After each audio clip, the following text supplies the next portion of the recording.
The comment you made on Minista wa KIGINA John Mbadi akinyirie mbere ya kamiti ya bunge igie KIGINA kia muingi gutariria wihariria wa bururi hari guthaitira muingi kumana na kwambatira gwa thogora wa maguta makiria uriri wagagu ugomeire bururi wa uhotekeku wa kuongerereka gwa thogora wa maguta ni undu wa mbara iria ikoretwo igithie na mbere bururi-ini wa Iran. The background and Mbadi akihiuka kuhoreria ngoro cia AKENYA hinyiriirie thirikari ndiri na mubango wothe wa kuongerera thogora wa maguta ica-ini ikuhi. Noguo hatire bata wa wagagu wothe wigie thogora kana kwaga kwa maguta kuona thirikari ni ibangite wega gutigirira mbara ya Iran ndi guthararia thogora wa maguta bururi-ini. We are thinking of doing something about VAT. And changing it from vulnerable to specific. So because we also don't want to lose revenue that had already been factored in the budget, we have put up a team together to calculate how much VAT we are collecting at the current prices and ring-fencing that.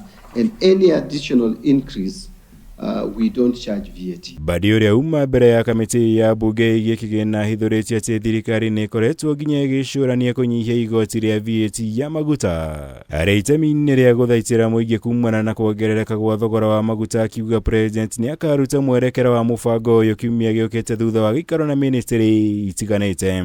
Given the expected significant spike in fuel prices, this remaining balance could be used to stabilize fuel prices over a 3-month period, after which the fund would be exhausted if the conflict persists. But, Chair, I want to report that the amount that we need to stabilize the fuel prices to zero adjustments, every month we could be spending about 14 billion. So the 17 billion is not sufficient for the 3 months. Iguru ria Mbadi hinyiriirie thirikari iri na muthitho wa kuigana wa maguta noguo hatire bata wa wagagu wothe wigie guthira kana kwaga kwa maguta bururi-ini.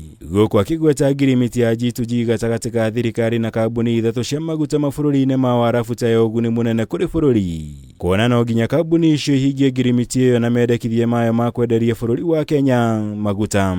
Fortunately for us, because of the G2G, the freight costs and all that are already negotiated. So unless we negotiate fresh rates, the costs will remain relatively stable for us. And that, I said, is one of the advantages now we are enjoying out of this G2G arrangement. Ona kuri uguo Mbadi ugite mbara ya Iran ikoretwo iri igutha inene kuri onjoria na arimi a mahiũ aria mehokaga kwendia nyama cia mahiũ mao mabũrũri-inĩ ma Kiarabu. Kuona icũngĩrĩirie kuongerereka gwa thogora wa ũkui wa meri gũkũ akĩmoria kwamba kũnyihia ũthĩnji wa mahiũ mao nginya thirikari ihote kũmethera thoko njerũ ya nyama icio.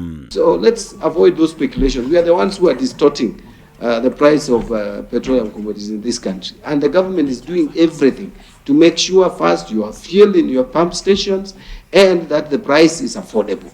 It is a difficult time. Countries, look, almost all countries in the world, the prices have gone up by 30%. So, but here, even if it is going to increase, we will try to use our mechanisms to stabilize that price.